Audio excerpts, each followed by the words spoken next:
대한민국의 조용기 목사님을 소개합니다. 오늘 히브리서 13장 5절로 8절에 있는 말씀을 가지고 불황을 극복하는 신앙 자세라는 제목으로 여러분과 함께 은혜를 나누자 합니다. 대량 생산과 대량 소비가 미덕이던 시대는 이미 지나가고 말았습니다. 오늘 세계는 석유 파동을 선두로 한 자원 고갈, 식량난, 극심한 인플레 등으로 깊은 상처를 입고 갈 바를 모르고 기우뚱거리고 우쭐거리고 있습니다. 한국의 경제도 수출 부진, 재고의 누진, 기업의 도산, 환율의 인상, 천정 모르게 뛰는 물가고 등으로 깊은 시련에 부딪혀 있습니다. 이와 같은 불황을 당하여 우리 예수 믿는 사람들은 어떠한 마음의 자세를 가지고 불황을 이겨나갈 수가 있을 것입니다. 평범하고 좋을 때는 신앙인이나 신앙인이 아니거나 상관없이 다 함께 살 수 있습니다만 역경과 고난에 처할 때 신앙인은 믿지 않은 사람보다 그 생활 태도가 달라야 될 게 또 하나님 믿는 능력이 그때 나타나야 될 것인 것입니다. 그러므로 저는 오늘 이 시간 4가지 점을 가지고 불황을 극복하는 신앙의 자세를 여러분에게 말씀드리고자 합니다.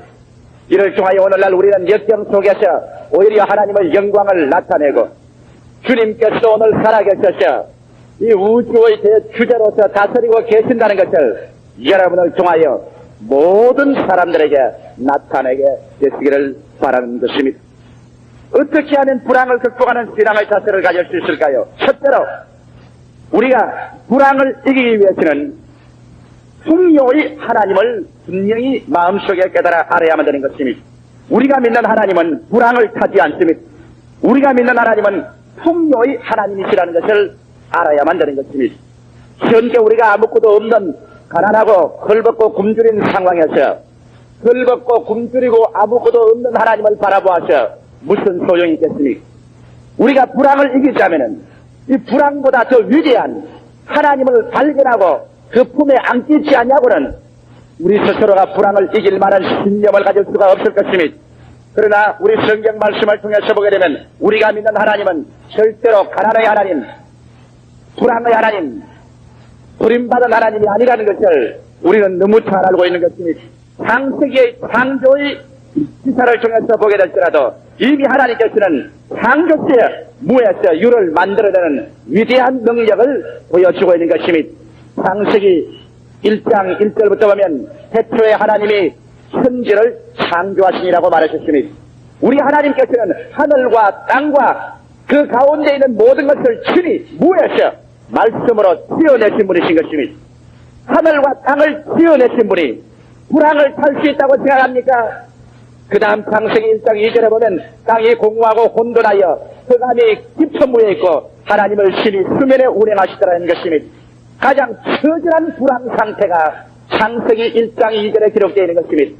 아무리 오늘날 우리가 다가온 체험한 불황이라도 그처럼 창세기 1장 2절에 있는 말씀대로 땅이 공허하고 혼돈하며 흑암이 깊은 위에 있는 처절한 절망 상태로 떨어진 적은 한 번도 없으십니다. 그와 같은 상황 속에서도 하나님의 성령이 수면에 운행하시고 하나님 말씀이 바라시자마자 어둠 가운데서 빛이 발하여 나오고 무질서 가운데서 혼돈 중에서 질서가 생겨나오고 죽음에서 생명으로 가난에서 부여로 추에서 미가 나와 오늘 우리가 보는 아름다운 천지가 대창조된 장면을 볼 수가 있는 것입니다.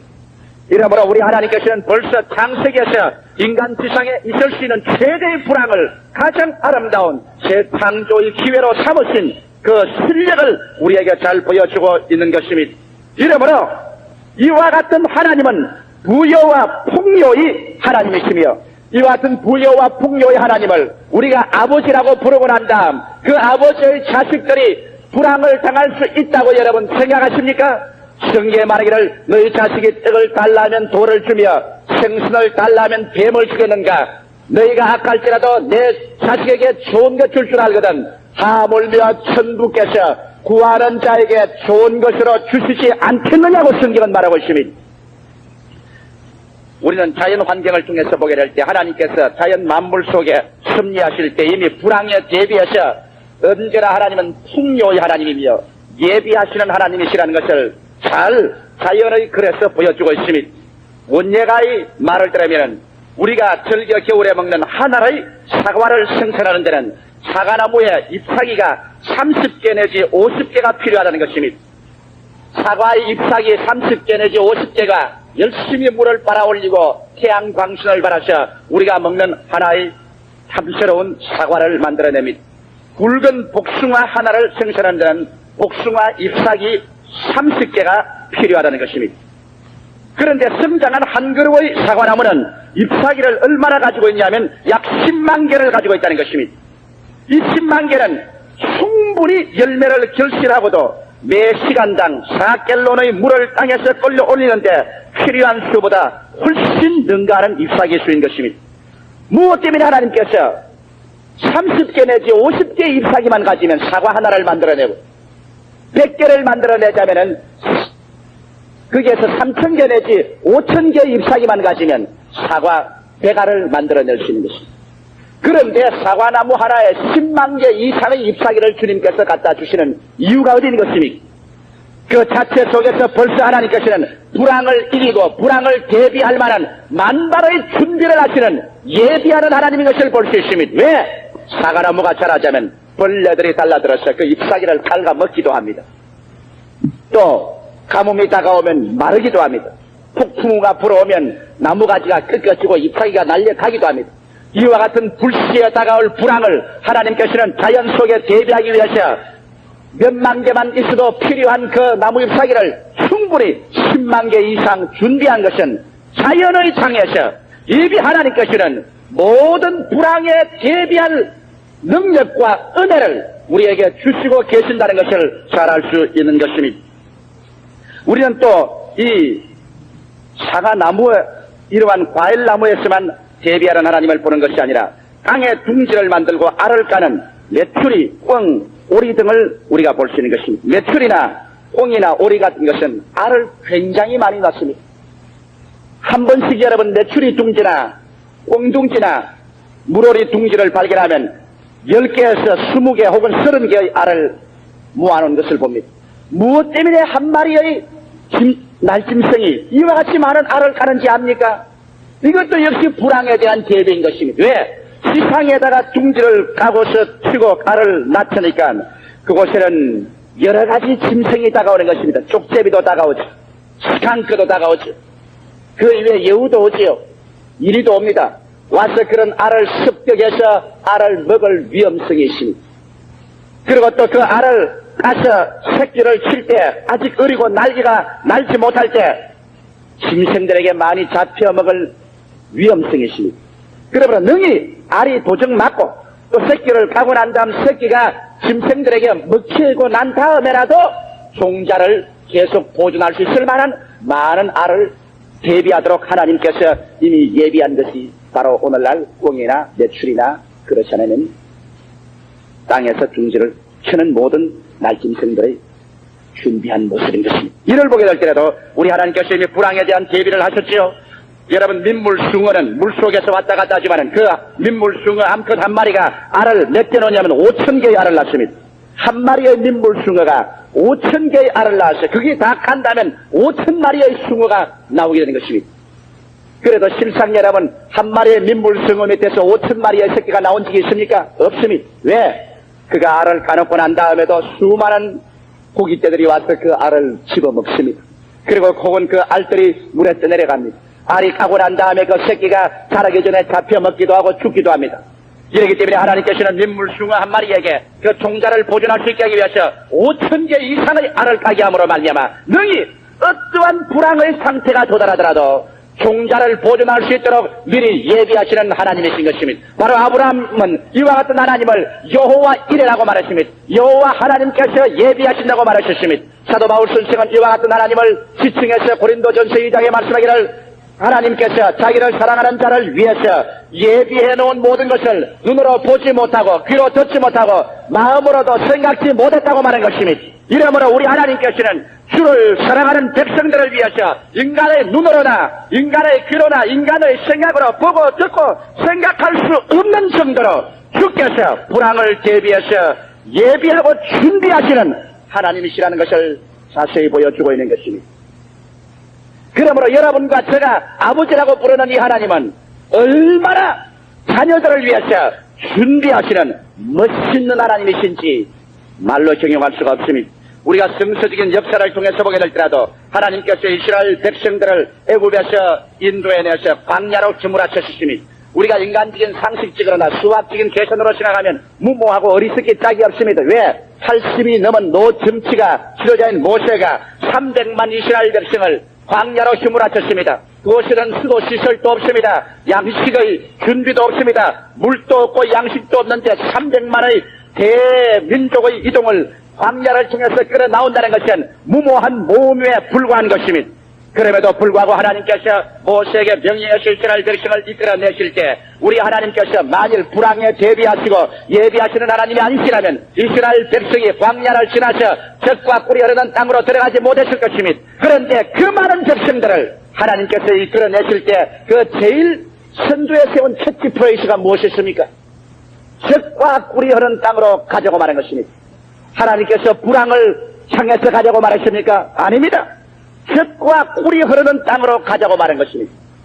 우리 하나님이 궁극적으로 우리에게 주시기를 원하시는 것은 젖과 꿀이 흐르는 땅인 것입니다. 그러나 젖과 꿀이 흐르는 땅을 향해서 가는 동안에 그들은 메마른 광야와 사막을 지나야만 됐었습니다. 그 가운데서 우리 하나님께서 이스라엘 백성들에게 하늘에서 만나가 임하게 하고 바위 위에서 물을 토하게 하시고 메추라기가 와서 진중에 떨어지게 하셔서 그들이 40년 광야를 허덕일 동안에 굶어 죽은 사람 한 사람도 없었습니다. 목말라 죽은 사람도 없고요. 영양실조가 걸려서 죽은 사람 없었습니다. 성경에는 시편 기자가 분명히 말하기를 그들이 애굽에서 나올 때 약한 자나 병든 자가 한 사람도 없었다고 말했었습니다. 그리고 그들의 신발도 입업도 40년 동안 광야에서 방황할 때 밝아지지 아니하고 떨어지지 아니하셨습니다. 우리 하나님께서는 불황에 대비하셔서 당신의 백성을 인도하는 역사적인 실정을 가진 하나님이신 것입니다. 이렇기 때문에 오늘 불황을 당해서 우리 믿는 신자들이 제일 먼저 마음에 가져야 될 무장은 다윗의 노래한 시편 23편의 비전을 우리도 가져야만 할 것입니다. 여호와는 나의 목자시니 내게 부족함이 없으리로다. 여호와 하나님께서 여러분의 목자이신 것을 믿으시면 아멘 하십시오. 그렇다면 불황에 대비하는 우리 하나님, 창조의 하나님, 부여와 풍요의 하나님, 이 위대한 하나님을 나의 목자로 삼고 내가 그 기르는 양이 되어 그 목자의 뒤를 따라갈 때 다윗과 같이 우리는 신앙의 창조적인 고백을 할 수밖에 없지요. 여호와는 나의 목자시니 내게 부족함이 없으리로다.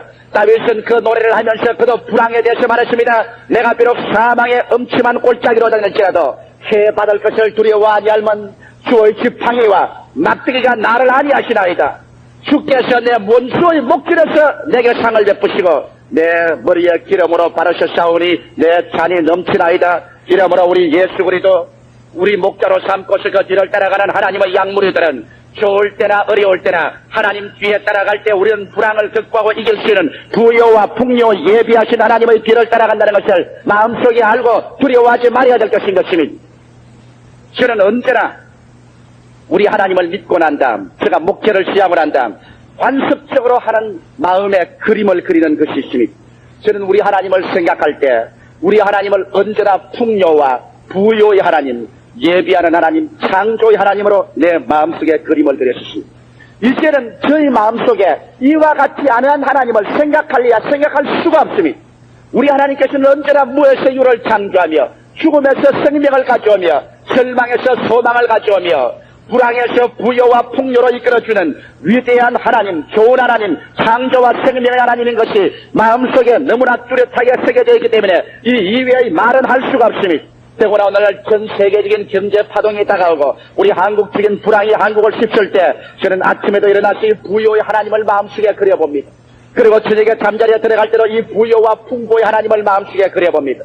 그리고 나는 말합니다. 이 하나님께서 나의 목자가 되시고 나는 이 하나님이 기르시는 양무리가 되어서 이 하나님을 따라간다. 이 하나님은 불황을 탈 수도 없고 이 하나님은 불황에 넘어진 적도 없으며 이 하나님은 불황을 위에서 언제나 예비하신 하나님이시다. 그러므로 나는 이 하나님을 따라가기 때문에 부족함이 있을 수가 없다고 선언하는 것입니다. 할렐루야. 이와 같은 믿음과 창조적인 선언은 여러분의 신앙을 불황에서 끌어내는데 절대적으로 필요한 것입니다. 여러분께서 신문지상에 나타나는 불안과 공포에 꽉 들어찬 비명만 바라보고 환경적인 부정적이고 절망적인 상황을 바라보고 얼굴에 석삼자 내침자를 그리고 마음속에 침울과 억압된 심정을 가지고 부정적인 마음으로 꽉 들어차며 집에 와서 탄식이나 하고 한숨이나 쉬며 슬픈 말이나 말하고 부정적인 말을 하고 가는 그 사람은 불황이 다가오기 전에 자기 스스로 이미 정신적인 차원에서 불황을 만들어내고 마는 것입니다.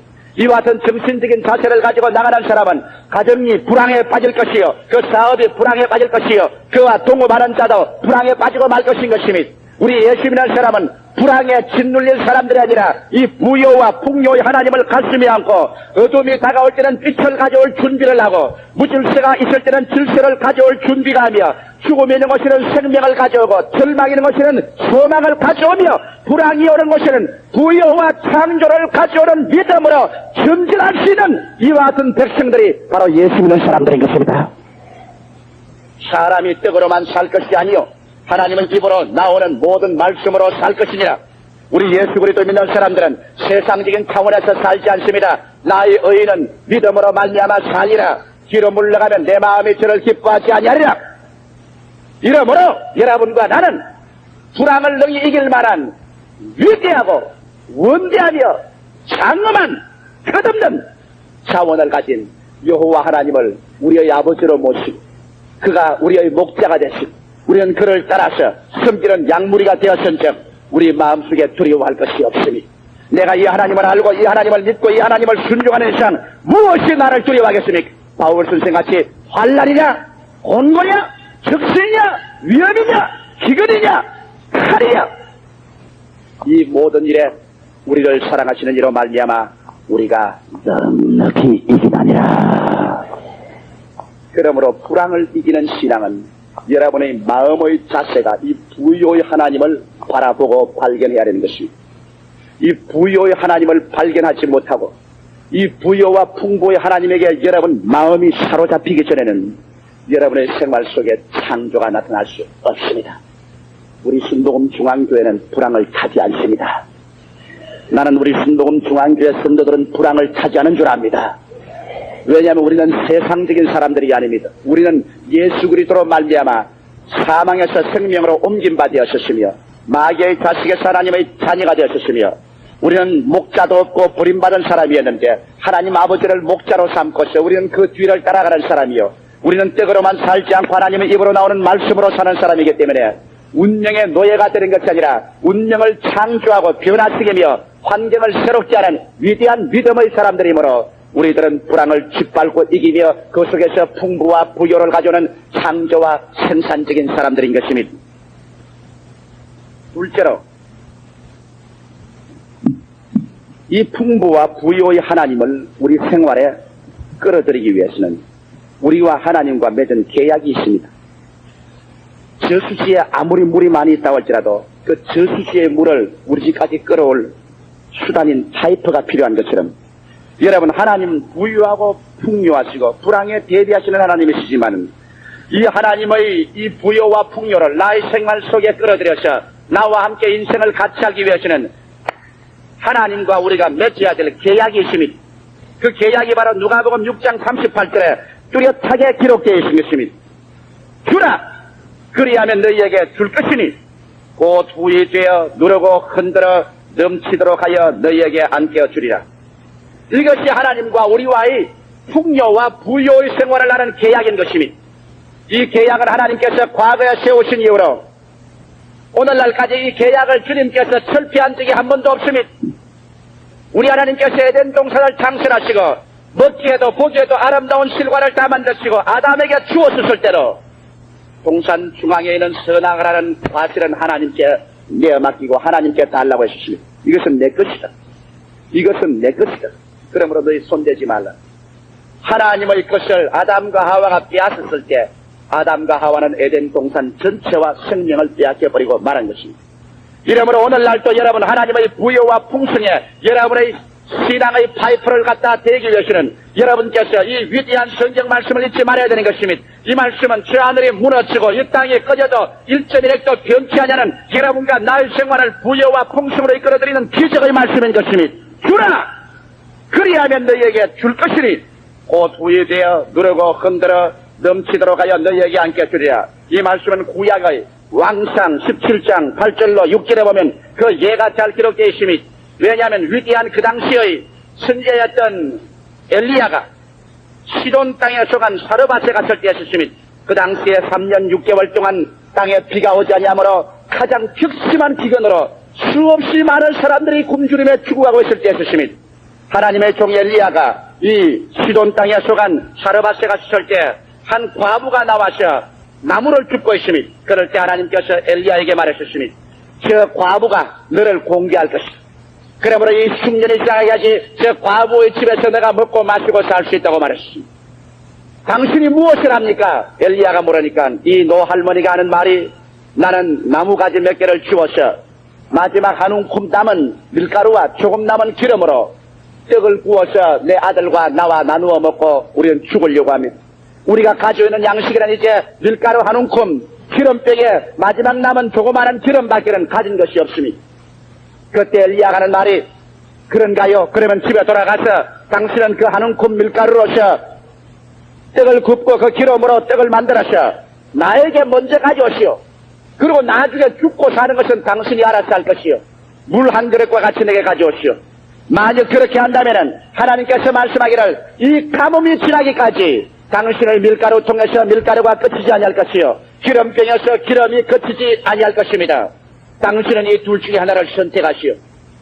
중대한 하나님의 축복의 말씀이 그 사르밧의 과부에게 던져졌을 때 그 과부가 결단을 내려야 될 사항이 있었습니다. 왜? 마지막 남은 한 움큼의 가루와 기름으로서 밥 달라고 몸부림치며 배고파 허덕이는 그 아들에게 떡을 만들어서 나누어 먹고 죽을 것이냐? 그렇다면 마지막 한 움큼의 밀가루와 기름으로 떡을 만들어 하나님의 종 선지자 엘리야에게 먼저 갖다 주고 하나님이 가뭄이 끝날 때까지 밀가루와 기름이 끝이지 않을 것이라는 말씀을 믿을 것이냐? 감각을 믿을 것이냐? 말씀을 믿을 것이냐? 인간의 요구를 먼저 채울 것이냐? 하나님의 명령에 순종할 것이냐? 힘든 것입니다. 여러분, 자기가 배고픈 것은 쉽게 참을 수 있지만 자식이 밥 달라고 하면은 힘듭니다.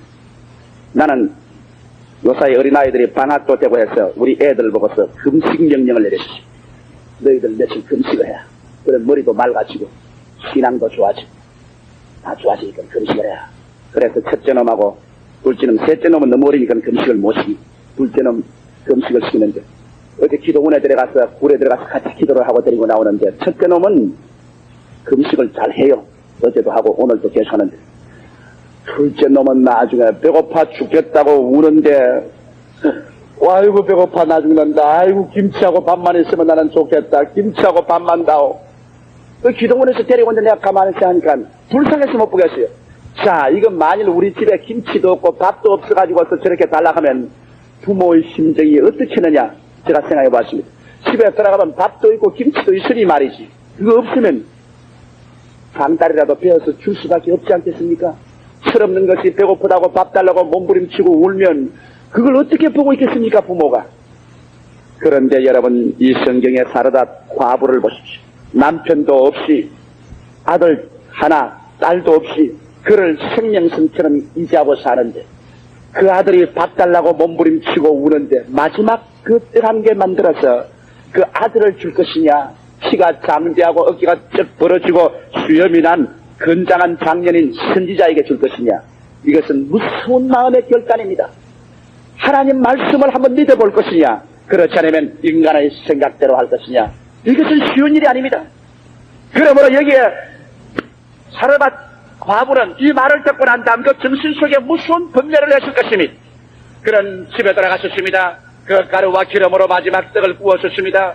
그리고 물 한 사발을 떠서 엘리야에게 가지고 나오니까 치맛자락을 잡고 울면서 그 아들이 따라 나옵니다. 그 엘리야에게 그 떡 한 개를 주었었습니다. 그 과부는 생각을 아무래도 저 장년이 저 떡을 다 먹을 일은 만무하지 아마 한쪽 입에 넣고 난 다음 나머지는 이 불쌍한 과부와 아들에게 나누어 주겠지 그런 기대를 가지고 떡 한 개를 주었는데 이런 일이 있을 수가 있습니까? 그 장대한 장년인 엘리야가 밥 달라고 치맛자락을 잡고 눈물을 흘리며 몸부림을 치는 그 꽤 마른 어린아이를 두고 태양에 차고 영양실조가 된 그 과부를 버려두고 그 앞에서 그 떡 한 개를 다 먹어지킵니다. 다 먹어지게. 그러고는 물 한 사발을 뻘꺽뻘꺽 다 마시니 인간적으로 생각할 때는 가장 무자비하고 인정이라고는 하나도 없는 인간같이 보이지만은 우리 하나님께서 그 부여와 풍성에 우리의 생활을 연결하는 데는 우리의 신앙의 최후의 시험으로 먼저 너에 있는 것을 내가 뭐느냐 이것이 그가 다 먹고 다 마시고 난 다음 그 여자에게 말하기를 이제 이 가뭄이 지나기까지 이 밀가루 등에서 밀가루와 기름 등에서 기름이 그치지 아니할 것이다 선언했고 과연 그 과부가 들어가 보니 그 밀가루와 그 기름은 그치지를 않았었으니 모든 사람이 굶주려 죽는다고 할지라도 그들에게는 밀가루와 기름이 영원한 하나님의 부여와 풍성에 연결되어 그칠 줄을 몰랐었으니 우리가 하나님 앞에 물질을 들여서 먼저 주를 경외하면 우리가 먹고 있고 사는데 주님께서 물질로 축복하여 주셔서 물질에 손상이 가지 않고 주님께서 먹고 살 수 있도록 예배해 주시는 것이니 이러므로 여러분 우리 하나님 앞에서 주라 그리하면 너희에게 줄 것이니 곧 후이되어 누르고 흔들어 넘치도록 하여 너희에게 안게 주려는 말씀을 잊지 말아야 되는 것이니 저는 이런 실화를 읽어보았습니다. 영국의 기독교 단체가 아동 자선 구호 기금을 얻기 위해서 유명한 선박 실업가에게 갔었습니다. 무역업을 하는 부자인데 그 집에 저녁에 자선을 요구하기 위해서 가니까 그 큰 저택에 촛불을 켜놓고 난 다음 사물을 보고 있습니다. 응접실에가 앉으니까 그 영감님이 촛대를 여러 개 켰다가 다 그 본 앞에서 꺼버리고 촛불 하나만 딱 켜놓고 난 다음에 이야기를 시작하거든요.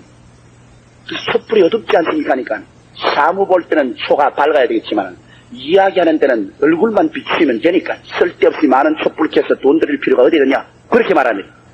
그래 동정을 얻으러 간 사람들의 마음속에 이야 이 영감에게는 한 푼도 안 나오겠구나 이렇게 무서운 각정이 세상에 촛불을 다 꺼버리고 하나만 켜놓는 이 영감에게 무슨 동정을 구하겠느냐. 돌아 가려고 하다가 그 어린아이들의 불쌍한 상황을 이해하고 자선을 해달라고 하니까 상상 이외로 한 500달러 현재 돈 한 500달러 그 당시의 돈으로 상당히 많겠죠 를 약속을 했습니다. 그래서 그걸 받고 난 다음 나오면서 감격을 했습니다. 이야 그런 값쟁이가 한 500달러 내놓았으니 이게 참 굉장하다. 그런데 그 다음 그 수표를 받으러 갈 날이 다가오기 전에 신문을 보니까 그 회사의 배가 아프리카의 케이프타운에서 풍랑을 만나서 침몰해버리고 말았습니다. 그래서 그만 자선단체에서 말하기를 하지 말자. 글쎄요 촛불을 끄는 그 영감이 이젠 배가 파손이 됐으니까 그 500달러 내놓을 리가 만무하다. 가지 말자. 아예 가봤자 창피만 당하고 말 것이다. 그러나 다른 사람 그래도 알 수가 없으니 또 우리 개인 일도 아니고 어린아이들을 위한 것이니 가보자. 그렇게 해서 그 사무실을 촬영하니까 영감이 두 손으로 머리를 얼싸매고 있고 온 사원들은 초상집 같았습니다. 앉아서 말이 나오질 않아요. 그러나 앉아가지고서 그 자선단체에서 왔는데 약속한 돈 때문에 왔다니까 비서를 부르지만 수표를 가져오라고 해서 수표를 찍는데 500불을 찍지 않고 배를 해서 1000불을 찍었을 거죠. 너무 놀라서 물었답니다. 아니 이거 잘못 찍은 것 아닙니까? 신문에 보니까 배가 파손됐다고 하는데요. 그러니 그 영감이 하는 말이 우리 사업이 잘 될 때는 하나님의 도움이 조금밖에 필요 없었어요. 이젠 배가 파손이 되고 이제 우리가 망하게 됐으니까 이때야말로 하늘나라의 자원이 정말 필요할 때가 왔기 때문에 내가 1000불을 하나님께 기부하는 거예요. 그래야 하나님께서 우리에게 더 많이 주시지 않겠습니까? 저는 그 실화를 읽어보았습니다. 여러분 오늘날 불황을 이기는 길은 여러분께서 어려울 때일수록 하늘나라에 많이 저금을 하고 하늘나라 위해서 많이 내어놓고 하나님 사업을 위해서 많이 미는 이러한 기적이 일어나야 될 것인 것입니다. 좋고 편안할 때는 여러분 스스로 살 수 있습니다만 어렵고 고난스러울 때일수록 주의 나라와 그 일을 위해서 우리의 물질을 많이 하늘나라에 저금하고 하늘나라 사업에 많이 투자를 해놓으면 이것보다 더 안전한 투자가 없습니다.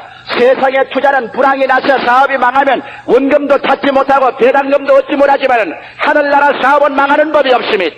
그러므로 주님의 나라를 위해서 여러분께서 넘치고 풍성하게 투자를 해놓으면 주님께서는 이자를 계산하고 복리의 복리를 계산해서 주님께서 여러분에게 대어서 흔들어 넘치게 해서 안겨주시는 것입니다. 이것이 여러분께서 부여와 풍성의 하나님과 연결되어 불황을 사는 지혜의 비결인 것입니다. 셋째로 우리는 불황을 살아갈 때 담대한 믿음을 가지고 살아야 되는 것입니다. 히브리서 13장 5절로 8절에 말하기를 돈을 사랑치 말고 있는 바를 주간 줄 알라. 그가 친히 말씀하시기를 내가 과연 너희를 버리지 아니하고 과연 너희를 떠나지 아니하리라. 이렇게 말씀한 것입니다. 이 말씀은 무엇인 것입니까?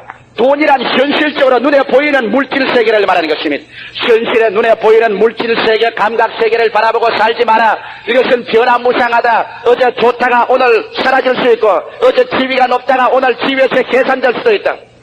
이런 것을 믿고 살면 너희는 한시도 평안을 가질 수가 없다. 그러므로 돈을 사랑치 말라. 돈을 갖지 말라는 말은 안 했습니다. 그러나 돈을 사랑하지 말라고 말한 것입니다. 돈을 사랑하면 돈의 포로가 되는 것입니다. 그래서 주님께서 말씀하기를 돈을 사랑하지 말고 나를 사랑하라. 나는 너에게 요동치 않은 하나님의 약속의 말씀을 주노니 그가 친히 말씀하기를 직접 말씀하시기를 내가 과연 너희를 버리지 아니하고 과연 너희를 떠나지 아니하리라. 우리 한국 성경보다도 헬라 원어는 여기에 이중 부정을 하고 있습니다. 더블 니게이션이라고 해서 헬라 원어에 보면 대단히 강하게 이렇게 되어 있습니다. 그가 친히 말씀하기를 내가 과연 너희를 버리지 아니하리라. 아니하고 말고 과연 너희를 떠나지 아니하리라. 떠나지 아니하고 말고 이와 같이 되어 있는 것입니다. 성경 말씀 가운데 이와 같이 이중 부정을 사용한 구절은 별로 많지 않습니다. 그러나 우리 하나님께서 돈을 의지하지 아니하고 환경과 물질을 믿지 아니하고 하나님을 바라보는 사람은 주님께서 그를 붙잡고 난 다음 과연 버리지 아니하고 버리지 아니하며 과연 떠나지 아니하고 떠나지 아니하여 하나님께서 좋을 때도 같이 하고 어려울 때도 함께하여 영혼의 잘됨같이 범사의 잘됨에 강건하고 생명을 얻되 넘치게 하겠다는 하나님의 약속을 이루시며 주를 믿는 백성은 머리가 되고 꼴이 되지 않고 위에 있고 아래 내려가지 아니하며 남에게 구워줄지라도 굳지 않게 하는 하나님의 기적을 행하겠다는 약속을 이루겠다는 것입니다. 여러분 성경은 뭐라고 말합니까? 너희가 열매를 많이 맺으면 내 아버지께서 영광을 얻을 것이요 너희가 내 참 제자가 되라고 말한 것입니다. 믿지 않는 세계는 여러분 예수 믿는 하나님의 자녀들의 열매를 보고 하나님이 살아계신 것을 인정하고 예수님의 제자인 것을 시인합니다. 그러니 우리 하나님께서 어찌 여러분이 열매 맺기를 원치 않을 리가 있겠습니까? 이러기 때문에 나의 의인은 믿음으로 말미암아 살리라. 뒤로 물러가면 내 마음이 저를 기뻐하지 아니하라고 성경은 말하셨습니다. 불황을 당하여 환경을 바라보고 위축되어 절망하여 뒤로 물러가면 주님께서 저를 기뻐하지 않겠다고 말하셨습니다. 너희는 믿음으로 말미암아 살라. 이 성경 말씀에는 무려 32,500개의 하나님 약속의 말씀이 있습니다. 눈에는 아무 증거 안 보이고 귀에는 아무 소리 안 들리고 손에는 잡히는 것 없어도 하나님의 약속의 말씀을 부여잡고 주여 이 말씀을 믿고서 나는 살아간다고 나갈 때 말씀은 여러분의 생활을 창조해내기 시작하는 것입니다. 여러분의 생활에 기적이 일어나게 만들어주는 것입니다. 오늘 여러분은 예수를 믿는 사람들은 반드시 기적을 기대하는 신앙을 가져야 됩니다. 우리의 믿음의 조상인 아브라함은 로마서 4장에 보면은 제가 하나님은 죽은 자를 살리시며 없는 것을 있는 것같이 부르시는 하나님인 줄 믿고 바랄 수 없는 중에 바라고 믿을 수 없는 중에 믿으시니 하나님이 이를 의로 느끼셨다고 말하셨으니 죽은 자를 살리는 것은 기적을 믿는 것이고 없는 것을 있는 것 같이 부르는 것은 창조를 말하는 것입니다. 오늘 우리 믿는 신자들의 기적과 창조를 믿지 않으면 그런 올바른 신앙을 가졌다고 볼 수 없는 것입니다. 넷째로 불황을 이기는 신앙은 범사에 감사함을 잊지 말아야만 되는 것입니다. 우리 사람들은 좋은 일에는 감사하지만 굳은 일에는 원망과 불평을 말합니다. 이것은 신앙적인 차원이 얕은 사람인 것입니다. 반드시 여러분 좋은 일에 도달하기 위해서는 굳은 계곡도 지나고 깊은 늪도 지나간다는 것을 알아야만 되는 것입니다. 좋은 일만 플러스해서 좋은 일이 생기지 않습니다. 나쁜 일과 슬픈 일과 괴로운 일이 플러스해서 좋은 고지에 도달하는 것입니다. 이렇기 때문에 우리 주를 믿는 사람들은 감사하는 생활을 해야 되는 것입니다. 범사에 감사하라. 건강할 때도 감사하고 병들 모르도 감사할 줄 알아야 되는 것입니다. 마음에 평안할 때도 감사하고 슬픔이 다가올 때도 그 슬픔을 인하여 감사합니다. 지위가 높아질 때도 감사하고 지위를 잃어버릴 때도 감사할 줄 알아야 되는 것입니다. 그래서 범사의 주님께 감사할 때 성경은 말씀하시기를 하나님을 사랑하는 자 곧 그 뜻대로 부르심을 입은 자들에게는 모든 것이 합력하여 선을 이루나니라고 말씀하셨습니다. 감사는 돌아가는 기계에 기름을 치는 것과 같습니다. 인간과 하나님의 관계, 감사만큼 조화를 가져오는 위대한 힘은 없는 것입니다.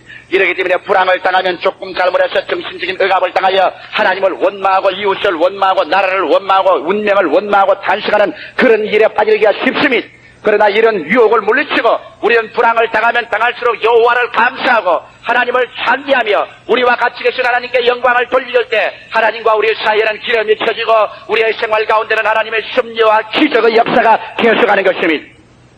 저는 시편 34편 9절로 10절의 말씀으로 오늘 설교를 결론 지우고자 합니다. 너희 성도들아 여호와를 경외하라. 저를 경외하는 자에게는 부족함이 없으리로다. 젊은 사자는 궁핍하여 줄일지라도 여호와를 찾는 자는 모든 좋은 것에 부족함이 없으리로다. 젊은 사자가 궁핍하여 줄일 때면 얼마나 처절한 불황입니까? 그와 같은 처절한 불황에도 여호와를 찾는 자는 모든 좋은 것에 부족함이 없겠다고 하늘의 하나님께서 저 하늘이 무너지고 이 땅에 꺼져도 변치 않는다는 하나님 말씀을 통하여 여러분과 나에게 약속하였으니 이 약속을 따라 우리는 불황을 이기는 위대한 신앙을 가질 수가 있는 것입니다. 그러면 우리는 네 가지 사항을 오늘 기억하고 주님께 부르짖어 기도해야 되겠습니다. 첫째로 하나님은 부여와 풍요의 하나님이신 것을 마음속에 깊이 명심하자. 둘째로 풍요와 부여의 하나님과의 연결하는 곳에는 계약이 맺어져야 되는데 이 계약은 먼저 주고 받는 계약이 이루어져야 된다는 것을 잊지 말자. 셋째로 우리는 담대한 믿음을 가지고 환경을 바라보지 말며 말씀에 의지해서 신념으로 살자. 넷째로 범사에 감사하여 하나님의 영광이 나타날 수 있도록 하나님과 우리 사이에 기름을 주자.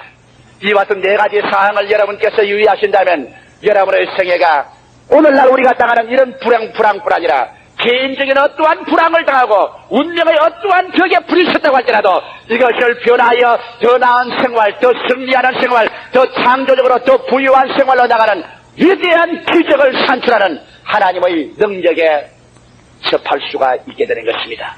기도드리십시다. 살아계시고 영화로우신 우리 아버지 하나님, 오늘 전 세계가 불황에 처해 있습니다. 또 우리 개인과 생활도 이 불황의 파도에 부딪혀 있습니다. 그러나 우리 주를 사랑하고 주를 믿는 사람들은 불황을 극복하는 신앙의 자세만 올바르게 가지면 오히려 이러한 때가 하나님의 영광을 나타낼 때가 된다는 것을 알게 하여 주시옵소서. 하나님의 기적이 산출되어 나온다는 것을 알게 하여 주시옵소서. 너희 성도들아 여호와를 경외하라. 저를 경외하는 자에게는 부족함이 없으리로다. 젊은 사자는 궁핍하여 줄일지라도 여호와를 찾는 자는 모든 좋은 것에 부족함이 없으리로다. 아버지 말씀이 모든 영혼 속에 큰 위로와 평강이 되게 도와주시옵소서. 담대한 신앙을 가지고 올바른 신앙의 태도와 자세를 가지고 불황이 오히려 우리에게 변화되어 유익이 되고 영광이 되는 기적이 모든 사람 속에 일어나게 하여 주시옵소서. 예수 그리스도 이름으로 축원하고 기도하옵나이다. 아멘. 우리 합심해서 한 2, 3분 주님께 개인적으로 기도드리십시다. 할렐루야. 아멘. 목사님 감사합니다. 구독과 좋아요는 제작하는 데 힘이 됩니다. 감사합니다.